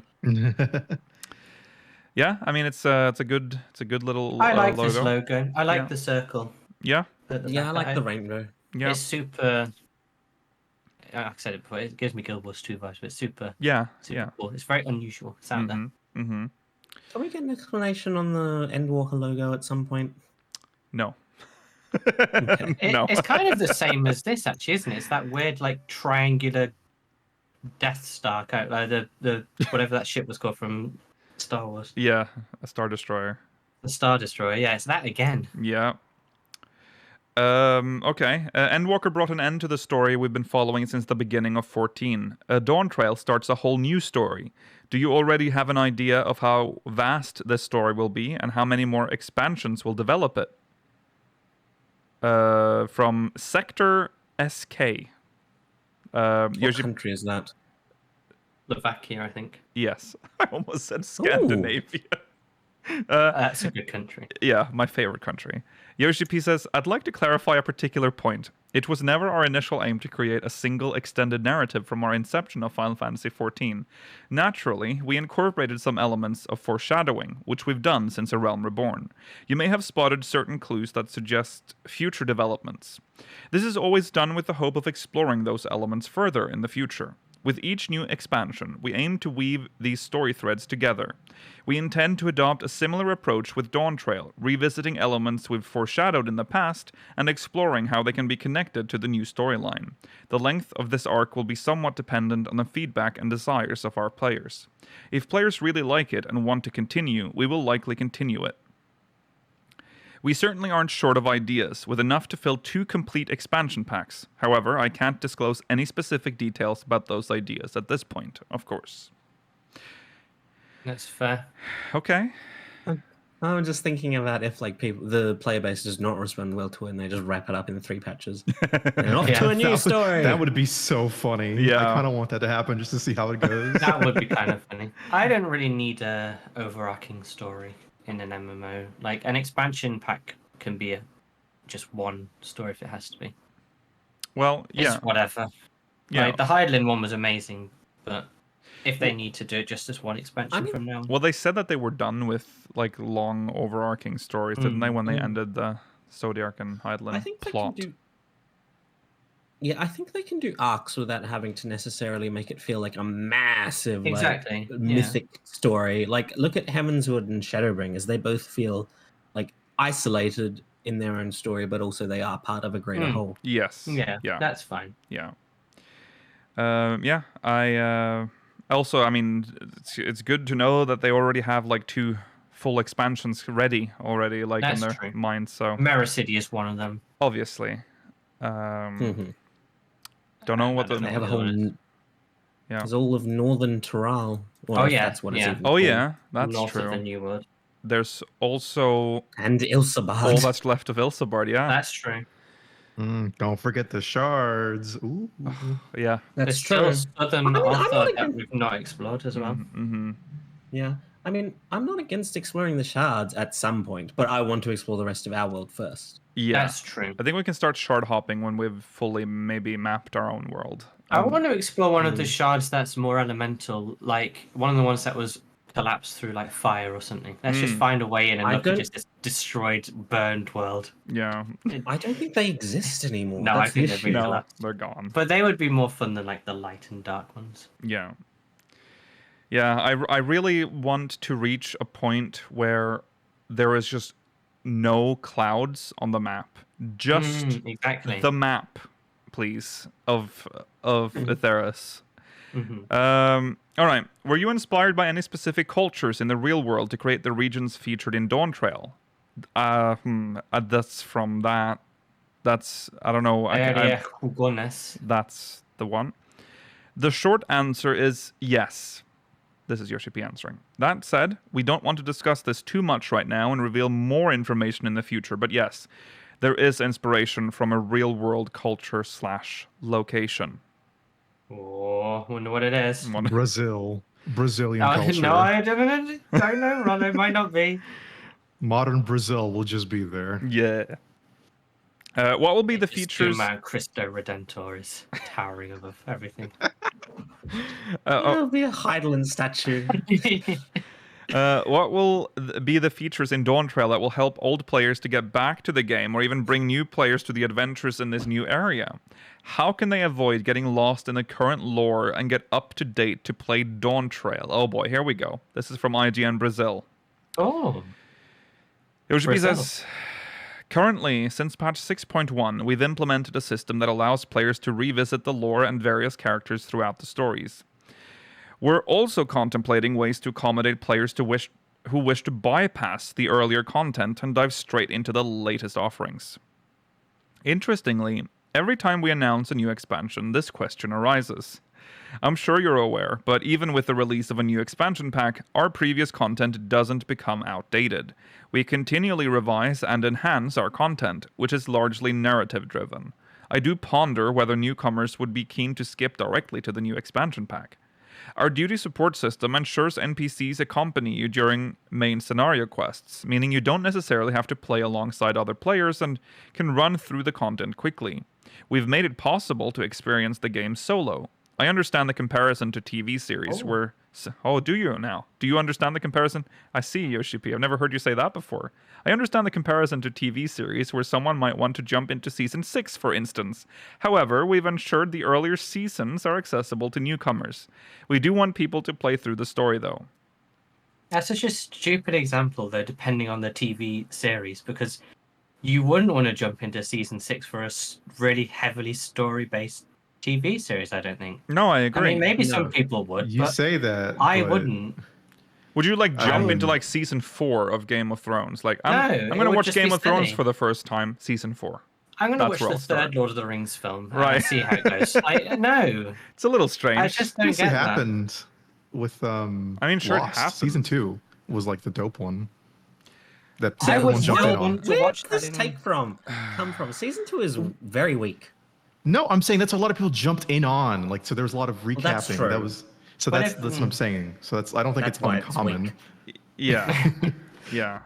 You can okay, there are examples. Mid-season in a sitcom and stuff, sure. Yeah, there are examples of situations where that would happen. But I think Yoshi-P is trying to explain here that it's funny though, because the question from the journalist is very with experience from other MMOs, where that is of course you have to now skip all the old content, right? Exactly. But that's not how 14 works. So that's why this question pops up every time. Obviously, I mean, you should have just said you can just buy a jump potion, because you can do that. You can, and skip everything. But yeah. That's your penance for skipping. Mm-hmm. The way that FanFest rolls out development staff like rockstars is pretty unique. What do you and the development team feel like at events like FanFest, where you will so often be stopped and asked for photos, etc.? From GLHF. Good luck, have fun. We don't necessarily parade our developers around as if they were rock stars. The intention isn't to bask in the limelight. We're game makers at heart. So humble. We're nerds. Developers aren't traditionally meant to be front and center in such a way. Sometimes when I participate in live streams, I come across comments like, Yoshida has aged, or he's gained weight. What? Who's saying that? Who's saying that? I've definitely never thought the second one. No. Which I assume is not particularly appealing to viewers. That's me. Don't leave Yoshi-P alone. Feel better about yourself, Yoshi-P. You're not old looking or chubby. No. You look the same as always. I mean, yeah. Given the nature of MMORPGs, I believe fostering a mutual understanding among players, media, and developers is crucial. With a game amassing a wealth of content and systems, it is important to discern what players, developers, and media want to see and report on, and facilitate that communication. Such mutual comprehension allows an MMO, essentially, a game as a service, to maintain its appeal. While I'm flattered and privileged to be asked for photos, I'd like to mention one thing. I'm more than happy to oblige, as long as you're comfortable posing with a middle-aged man. Oh. At the first North American Fan Festival, I remember being in the casino area when someone requested to lift me up in a princess-style carry. What? You might even find that picture online. I'm just thinking, I love the setup for this story, just because in the casino area. Yes. Okay, in Japan, a girl once asked if she could perform a wrestling move on me, swinging me backward. I bet he said yes to that quickly. As long as it's amusing and intriguing, I'm game. So, however, there is one thing I'd caution against. There was an instance when I posed for a picture with 5 others from the same free company. The photo was shared on their social media, with only my face visible and everyone else anonymized. I questioned the point of such an upload. We were all having a great time, although we must ask for permission before posting photographs. I would urge you to reveal your enjoyment and share your face in the photos. I do agree with that. That is weird, because the whole point is that you're there with Yoshi-P. Why would you say, this is us with Yoshi-P? Otherwise, it's just a picture of Yoshi-P standing. Well, maybe that's where, depends on where you post it. Yeah, I guess so. I mean, obviously, you still have the photo uncensored. Yeah. So that's fine. If it's only for you, then whatever, that's fine. I guess I understand. I mean, why upload it though? Yeah, the upload part is weird. I'd understand it more if everyone except one person's face was blurred, because then it's because it's your photo. You don't necessarily want to dox people, I guess. Yeah. But everyone? It's weird, isn't it? That's kind of strange. Everyone is weird. Okay. It's posted in the show notes of Yoshi-P I in the back of this man's head. Yeah. Can you tell us about the greatest moments you have experienced with 14? The milestones I have to scroll down. The milestones you've reached as its producer and director, or some of the experiences that you have made as a player and a part of the community. That's from Tag24. Maybe it's German. Tag. Tag. Guten Tag 24. Von Schweizig. I forgot my German. Sorry, it's been a while. Yoshi-P. Very similar to French. Very similar. Shut up. That is a reference no one gets. You may find this answer familiar. During our inaugural fan festival in Las Vegas, as we were attempting to reinvent Final Fantasy XIV following its initial failure, a technical hiccup occurred during the registration process, leading to rapidly growing queues. Our then PR director, observing the escalating frustration among the crowd, asked me to address the attendees directly and offer an apology for the inconvenience. With that in mind, I stepped out, prepared to apologize and brace for an unfavorable reaction. But as I began to express my regret, the crowd recognized me and started to cheer and applaud, expressing their appreciation for the relaunch of Final Fantasy XIV. Many fans thanked me for revamping 14, and one young man even proclaimed that I was his hero.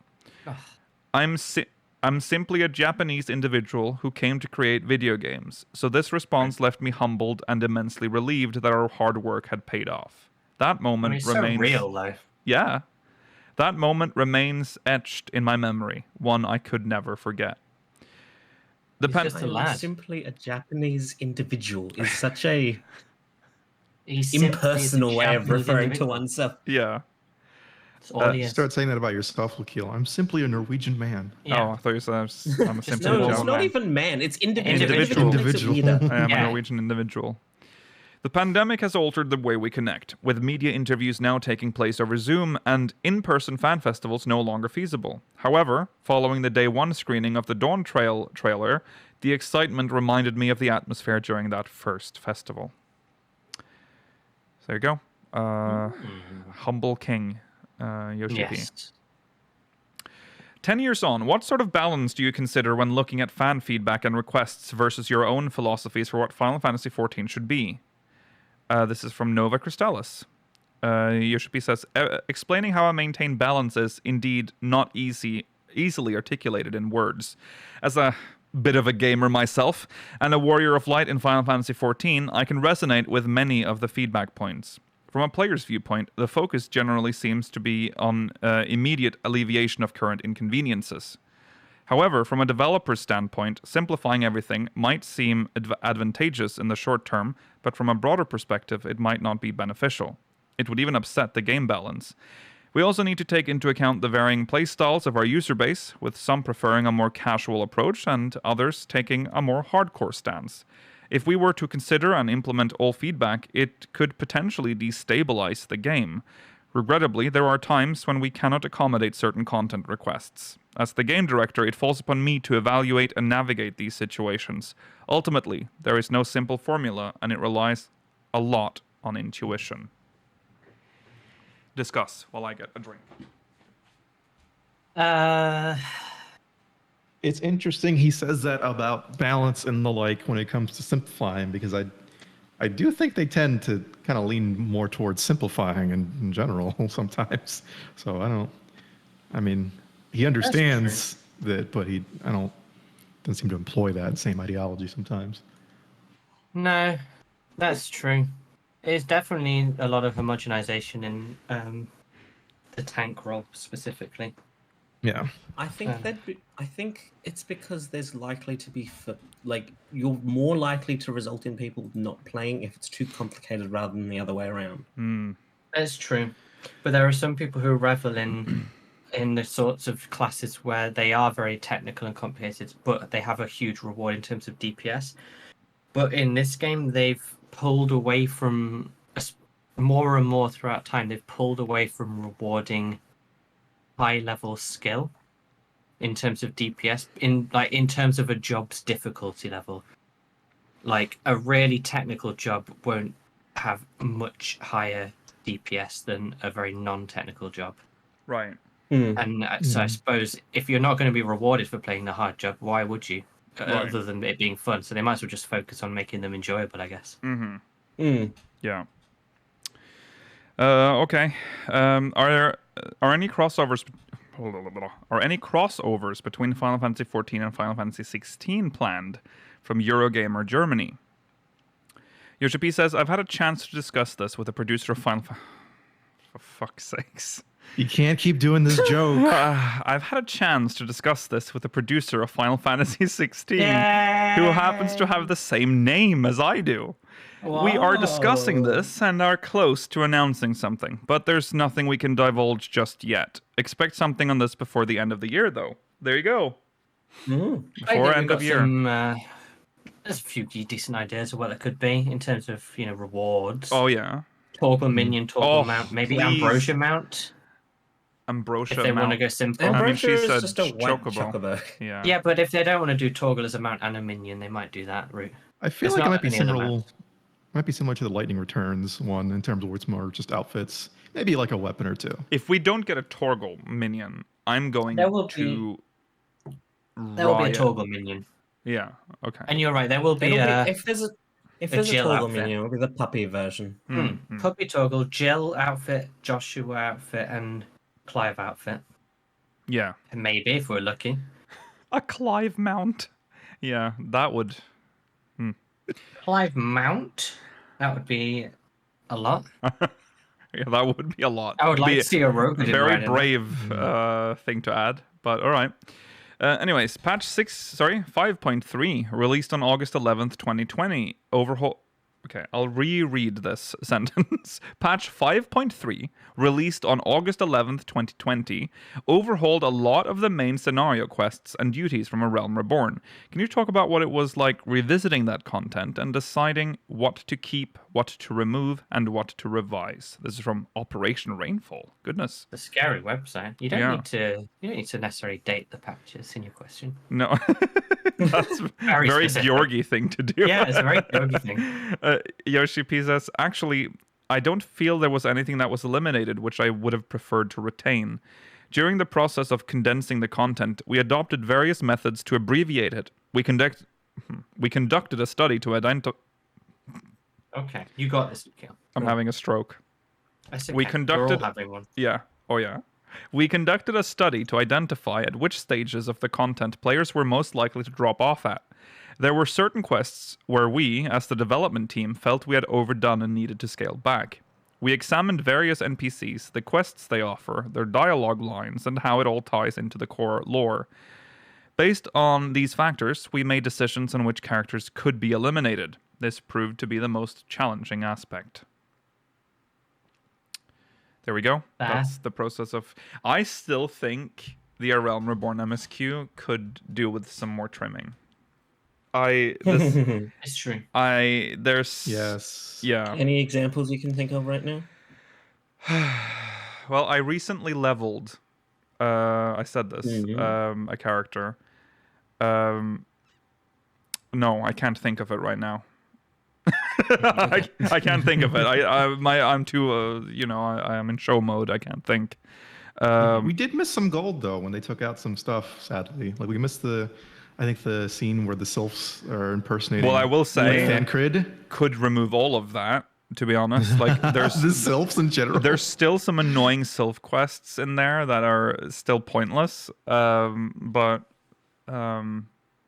Yeah, there's a lot of stuff in the Shroud. That might just because I just generally don't like that part of the Shroud, East Shroud specifically. I don't know why. It's probably because of the sylphs. But there's some stuff. Oh yeah, the patch storylines as well are a little bloated sometimes. Those are still some of the worst, I think. Yeah. But that's more like it's not that we need to remove the quest, but maybe shorten some of the quests, because some of the quests have too much going on in them, which is just pointless adding. But yeah, I think they probably need to go through it again, just to slim it down a little. Because there's a lot of times when I did the MSQ where it felt like nothing was happening. I'm just like, they're introducing the plot, and then now I'm just, out here picking flowers or whatever. Oh, they're the best quests. So when dumb. You go and collect like the oranges or whatever from in Lenosha. Yeah. We don't need that. It doesn't really progress. Do. I think what they need to do, if they're going to go over it again, is to remove all of the quests that don't progress the plot directly. I think that's the way to go. I don't think you can have full action mode. I think you need the small slice of life moments to make the action more impactful. But I think because impactful. What's impactful? Going like, oh, little one walking one, you have to pick up flower. Everything's calm. You're enjoying picking your oranges. Everything's going well, and suddenly like a meteor strikes the orangery, and you're like, oh my god.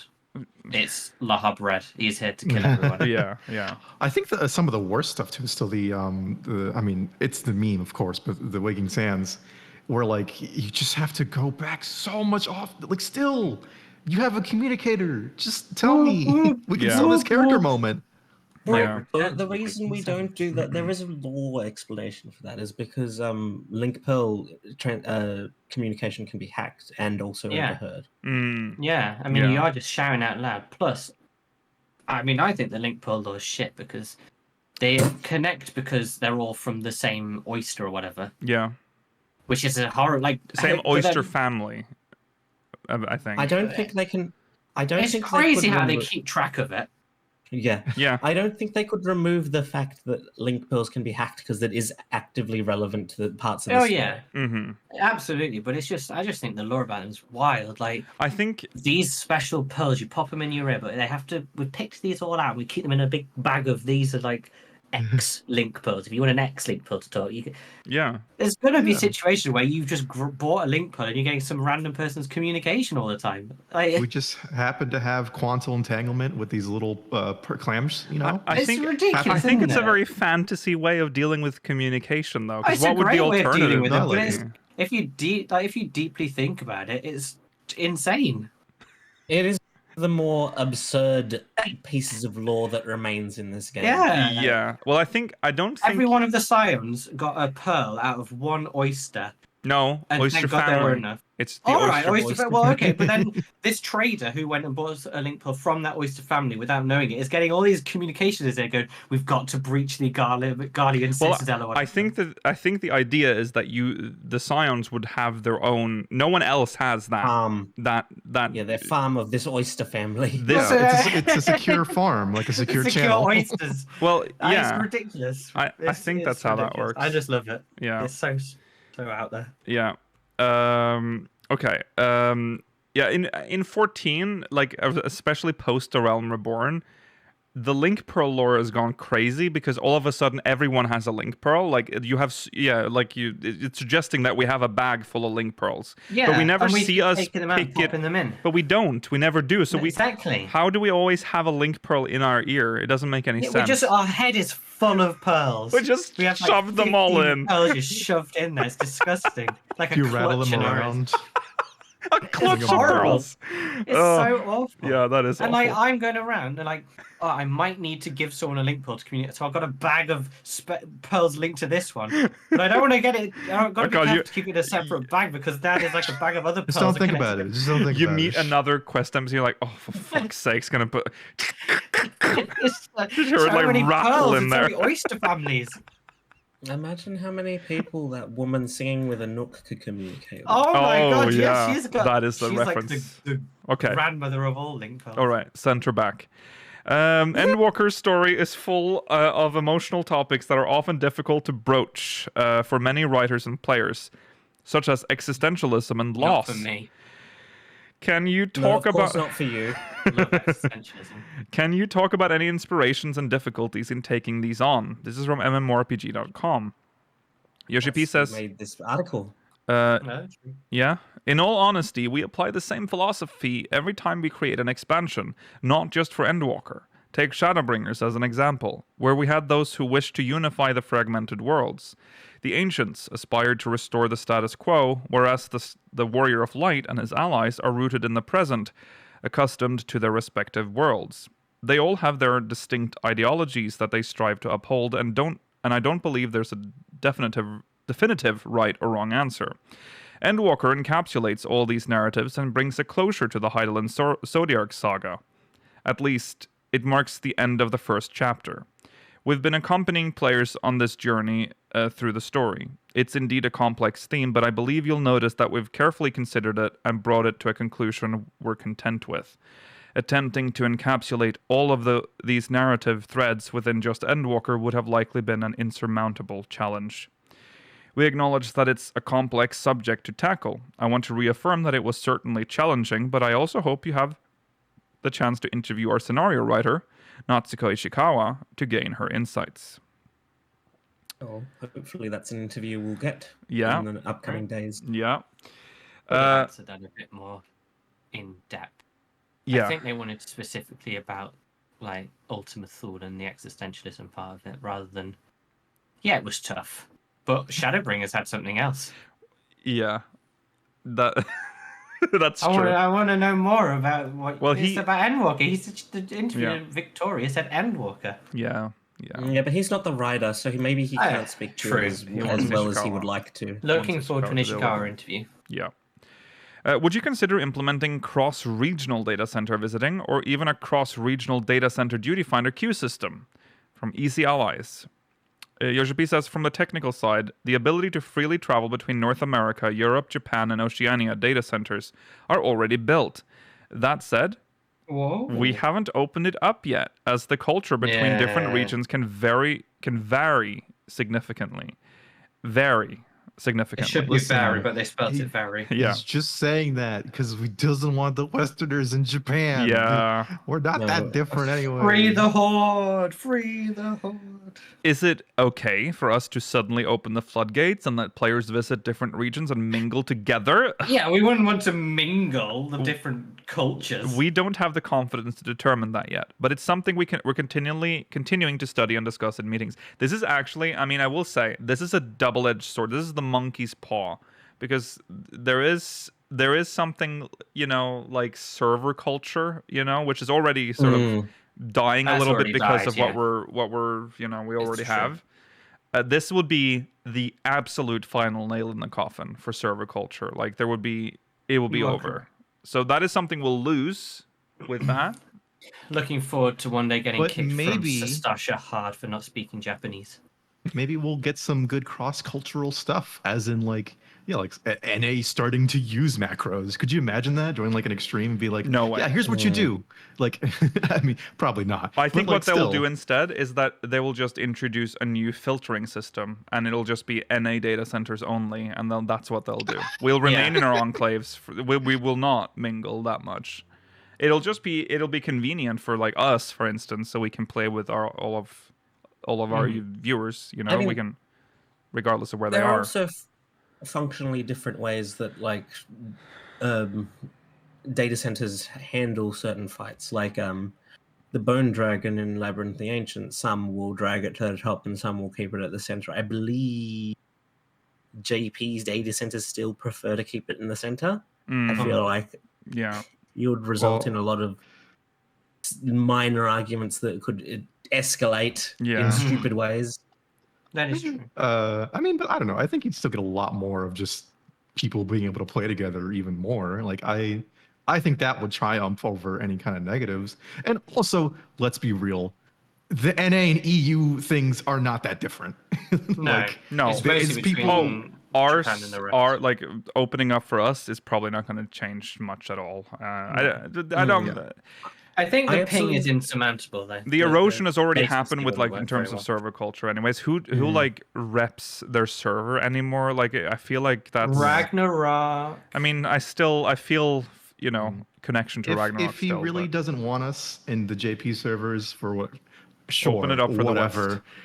Yeah, because most of us speak English and can play together just fine. Yeah. Well, yeah. Exactly. I mean, I don't say that it's him. I think he's considering like the feedback of the communities and specifically the Japanese community in this case. Yeah, exactly. Well, it's just Japanese. That's what I'm saying. Like it doesn't particularly matter for the NA or EU ones. No, we could. Well, the question is, can they do that? Like it's. I assume they could, but like it's probably annoying for them to have to implement that. But we'll see. That's true. They probably if will. They can. If they can already do it, they probably will implement it at some point. It's just a matter of how and when. Well, we would also, if we're going to open it for the West, we should probably open up for Oceania as well. Because that is also true. That like JP has much higher clear rates for Savage and Extreme than the Oh, right. So I feel like they might expect a certain level of competency that we don't have. But you can already filter that out with like just the language thing. Like you can say like there's like the language button, English which only. we don't use because we're in the West. But, that is true. Yeah. Well. Yeah. Yeah, that's true. Have you ever filtered your party on language? Never. No. No, why would I? But I'm in America. Exactly. They could do that. I mean, in Europe, it makes more sense, I guess, if you are French. Well, only French or German. And you would, you could get a French-only party. Yeah. Very rare to happen, though. Salute. But they can just, if they want to have the little, the little corner. Yeah. The little xenophobic corner, they can have that. Jesus Christ. Okay, don't accuse them of that. No. But that it is the only, like, server that I think would even really care about that. Yeah. Oh, that would be funny actually. Opening it up for North America, you would have to deal with the cultures of Europe. In your parties. But it's not that different. Is the thing. It's not that different. Sorry. Well, France is special. I had a sneeze. France is special. But I think it'd be more likely you'd see more NA players on European than the other way around. Yeah. What if the French in Europe join forces with the Canadian French on the NA though? And there's like a no, they wouldn't. They hate each other. They would put aside their differences. No, they wouldn't. Be bad dragoons together. The Quebecois consider themselves even more the true French than the French do, Mela. I think there's too much. I'd love to watch those interactions. Fighting. A French unspoiled by revolution. Exactly. Okay. All right. Anyways, moving on. After Variant and Criterion Dungeons, do you plan on working on more 4-player endgame content like this? What was the feedback so far? And does it mean we won't have new 72-player content in the future? Big fan of Bosnia here. This is from frandroid.com. Yoshi-P says, the structure of the Variant and Criterion Dungeon systems is currently quite robust. We aim to keep rolling out more content in this style and will continue to listen to player feedback. You can anticipate further additions similar to the Variant and Criterion Dungeons in future updates. Naturally, we persist in our discussion and creative brainstorming for unique battle content. For large-scale battles like Eureka, we're still keen on creating content within that realm. We're committed to generating new challenges in this field. Okay. Please look forward to details regarding components of the Variant and Criterion Dungeons tomorrow, in the live letter, which we've covered. Okay, that's interesting. That's what we want. I would like them to give Eureka-style content another go. But it has to be Eureka, whatever. I won't shit on it. But Bosnia was better. It was more streamlined. They'd done an improvement. They need to keep that flow. Yeah.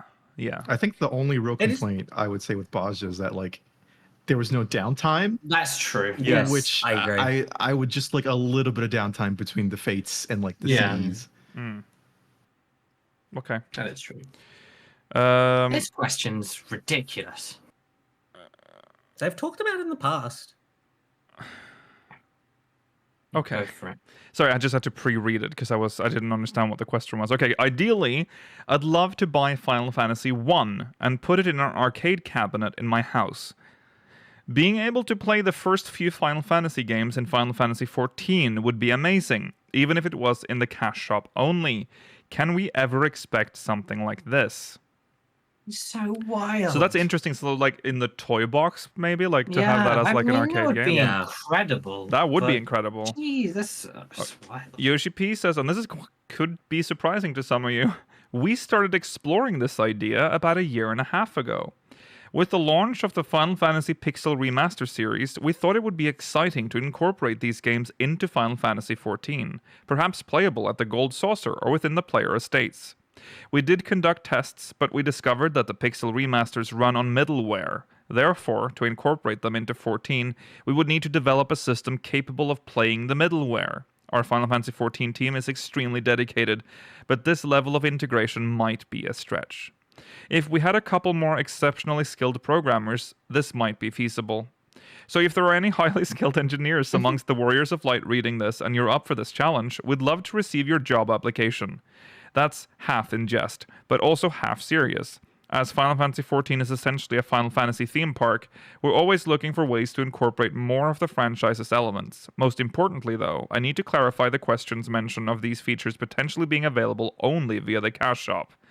So if we put it in the cash shop, don't get upset with me. If we do implement this, we may make Final Fantasy 1 to 3 available for free and sell the others. What? 3? That would be insane. Honestly, any of them being, I would expect any more than one being free is so unlikely. Yeah, one's a beautiful game, but imagine if you could sit around the FC house and watch your friend play Final Fantasy on the, I guess, Final Fantasy television arcade thing. Can't imagine the game showing it. 3 is a bit too much for including in the free ones. Yeah. Yeah, I mean, even 2 is quite a lot. So it hasn't yet, but. Yeah, it's interesting. All right, last question from Inverse. Have you thought about expanding Final Fantasy XIV into other mediums, like anime or a TV series? Would you like to see that personally? Yoshi-P says, if given the opportunity to oversee production and supervision, I would certainly be thrilled to work on a TV series based on Final Fantasy XIV. However, my current responsibilities as the producer-director of Final Fantasy XIV, the head of Creative Business Unit 3, and a board member means that I probably won't be able to take on the additional role of a TV series director. While I may not be able to personally undertake this project, we remain open to potential collaborations. We are always willing to entertain proposals from enthusiastic teams interested in expanding 14 into other mediums like anime or TV series. In fact, we've had previous approaches about such projects, but the pandemic unfortunately disrupted those preliminary discussions before they could mature into substantive plans. So there you go. That's the confirmation that the TV show that we talked about earlier was real, but as we theorized as well, the pandemic destroyed the plans. No, big sad. What could have been? Yeah.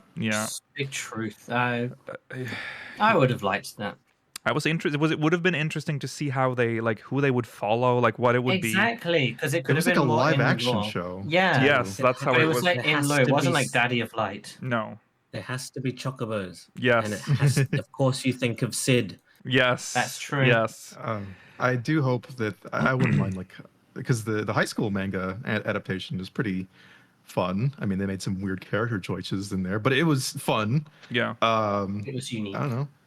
Make it, if they were to make that into an anime, I think it would be the kind of thing it'd be a 5-minute short spaced anime.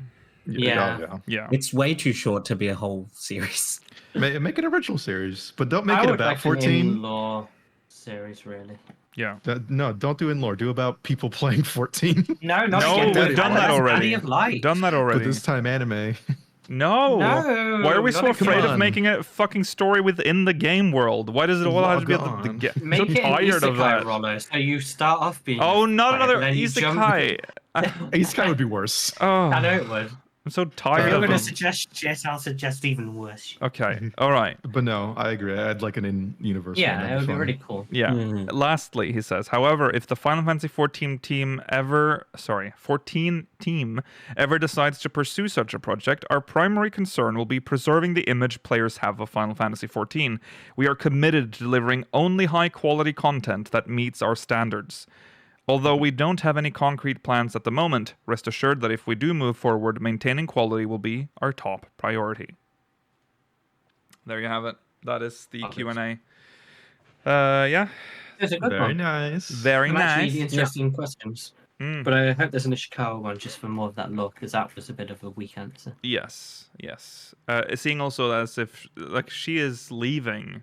Well, it's not leaving, but she is no longer going to do the MSQ. Well, technically she is in like terms of the writing part. Apparently she did the outline. She's still doing the outlines, but she's not writing the MSQ. Yeah, she's not like.